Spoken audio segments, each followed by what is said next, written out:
Deus me deu um entendimento muito rico, muito lindo, do capítulo 15 de Lucas, que fala sobre a ovelha perdida, a dracma perdida e o filho pródigo.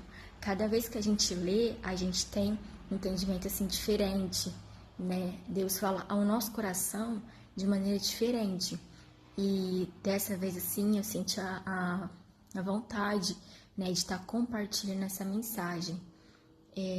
Eu vou ler aqui o que eu fui escrevendo, que Deus foi falando ao meu coração. Eu normalmente faço muitas pesquisas, né? Vejo no YouTube alguma coisa, procuro no Google, mas dessa vez foi só Deus falando ao meu coração mesmo, tudo aquilo que era para me escrever. O filho pródigo reuniu tudo que tinha. Ele se perdeu e perdeu tudo que tinha e passou necessidade. Ele arrumou um emprego no campo de um homem para cuidar de porcos. O pai dele também tinha um campo. E o campo que ele era herdeiro, que ele é, né? Herdeiro. E ele trabalhava para si mesmo, e não empregado cuidando de porcos para outros homens.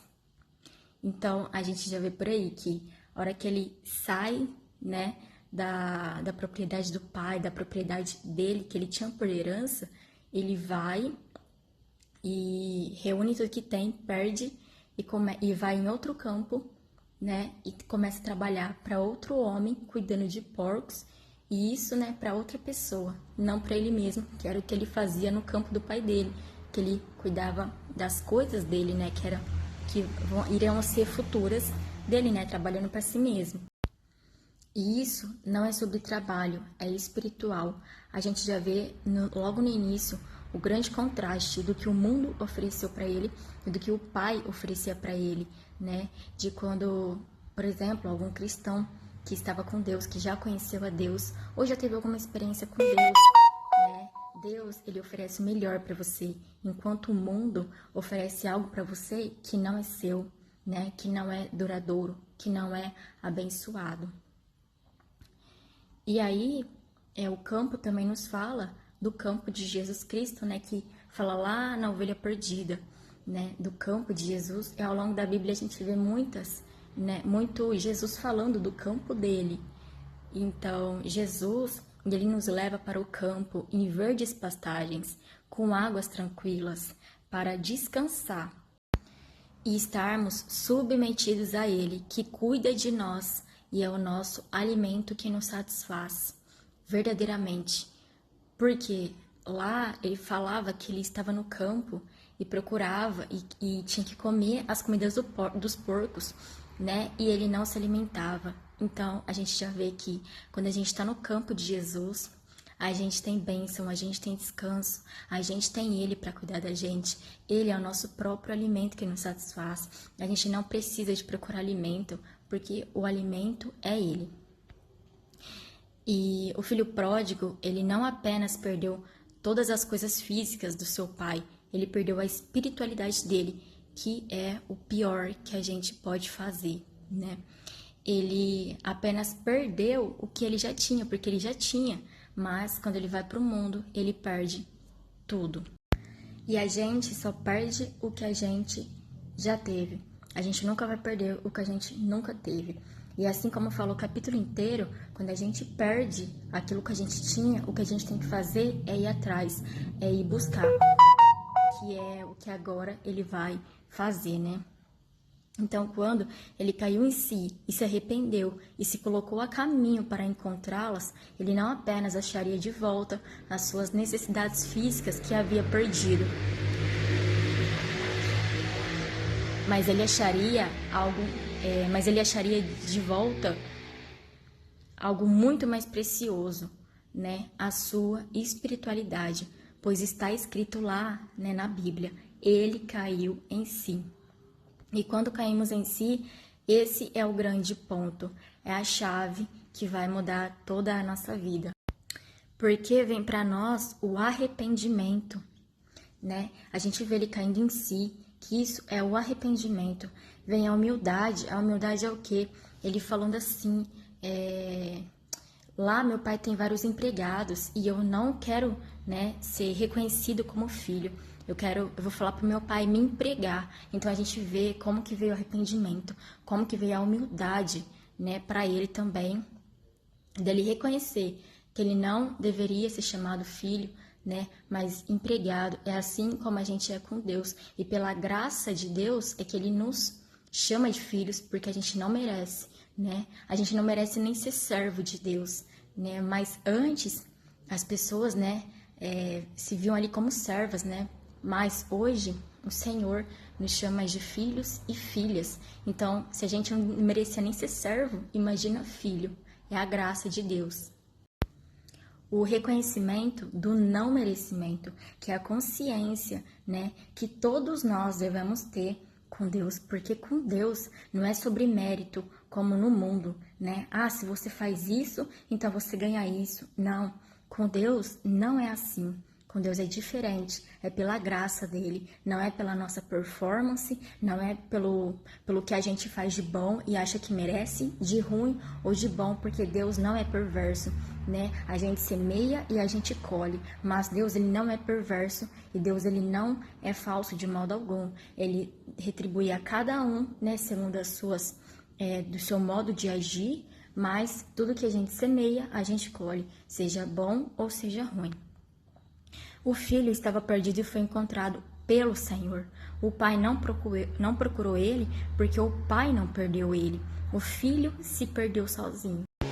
Talvez, se o filho não tivesse a herança, ele não teria se perdido, mas ele viveria morno na casa do pai, que é o pior, porque lá em Apocalipse fala, né, Jesus fala, que vocês sejam frios ou quentes, porque se vocês forem mornos, eu vomitarei vocês da minha boca. Deus, ele não quer uma fé fria, né? E nem muito menos morna, porque se você é frio ou quente, pelo menos você tomou uma decisão. Mas agora se você tá morno, né? Você tá aquela pessoa que não agrada ao Senhor, né? Que não agrada de modo nenhum, porque Deus, ele quer o nosso coração queimando em chamas por ele, né? Não ficando morna e nem se esfriando. Mas caso se você tiver frio, é menos pior, porque já escolheu uma decisão e o Senhor, ele quer isso, que a gente escolha uma decisão. Morno por quê? Porque ele estaria na casa do pai dele e ele não ia estar com a espiritualidade em dia. Ele ia estar com o pensamento no mundo. Ele ia estar na casa do pai, mas com o pensamento no mundo, que é onde muitas pessoas que se dizem crentes, que vivem hoje assim.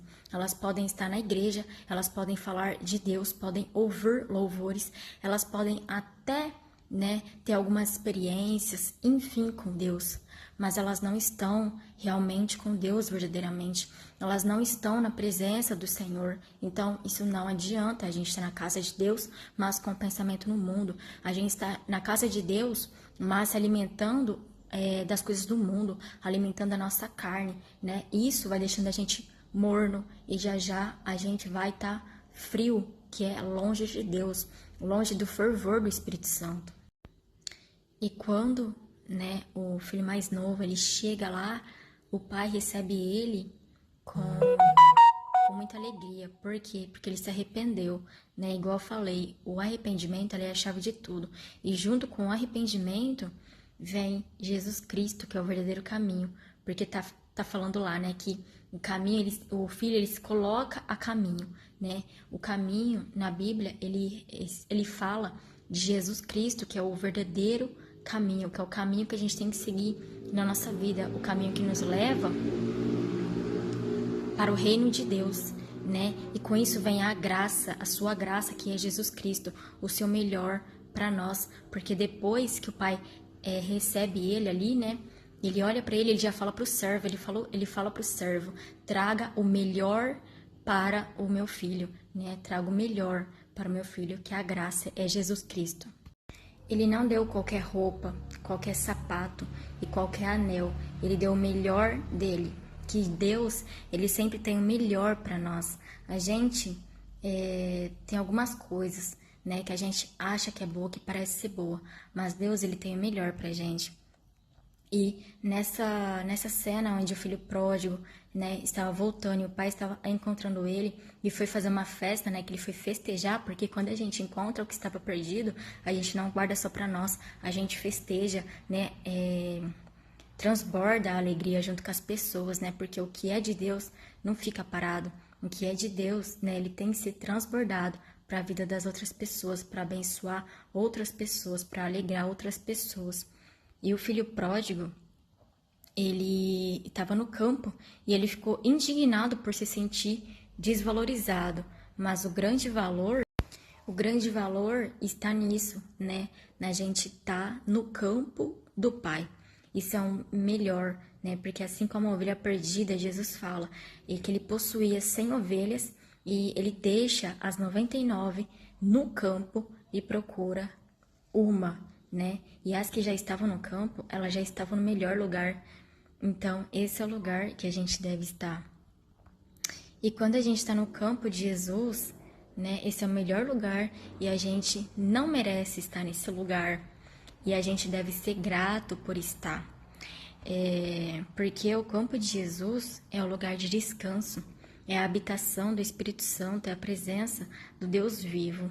Muitos não estão no campo, estão fora dele e passam por necessidades nesse mundo. Eles estão longe de Deus e passam por diversos problemas sozinhos, por estar sem Deus.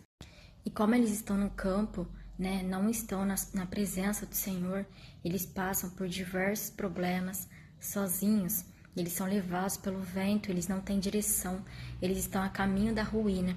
E o filho pródigo, no momento que pegou os seus bens, achava que estava no melhor momento da sua vida. Ele achou que estava vivendo sua melhor fase, né? E que isso seria maravilhoso para o seu futuro. Mas quando viu toda a sua herança física, carnal desse mundo se desperdiçando, ele foi cuidar de porcos e se arrependeu. Ele só se arrependeu quando ele estava passando por um problema muito complicado. Ele estava cuidando de porcos e não tinha nem o que comer, mas ele saiu da casa do pai dele, né, onde tinha conforto, onde tinha bênção, pegou o que era físico, desperdiçou e depois caiu no campo para cuidar de porcos. E o ponto não é que a herança é ruim, né? Todos precisam de dinheiro, porque o dinheiro é bom, né? A gente tem que comprar algumas coisas, a gente tem que viver a nossa vida. Mas quando algo é desperdiçado, é porque é usado sem sabedoria. Então, Deus, ele quer sim, ele nos abençoa sim com dinheiro, mas ele também, primeiro de tudo, ele quer que a gente tenha sabedoria, que a gente busque por sabedoria para não desperdiçar as bênçãos dele, né? O que ele tem para nós aqui nesse mundo, as coisas físicas, tudo tem que ser usado com sabedoria. A verdadeira herança, que é duradoura e verdadeira, é a de Deus, que é juntada no reino do céu para a nossa morada eterna. Glórias a Deus por isso, né? A gente tem que buscar essa herança.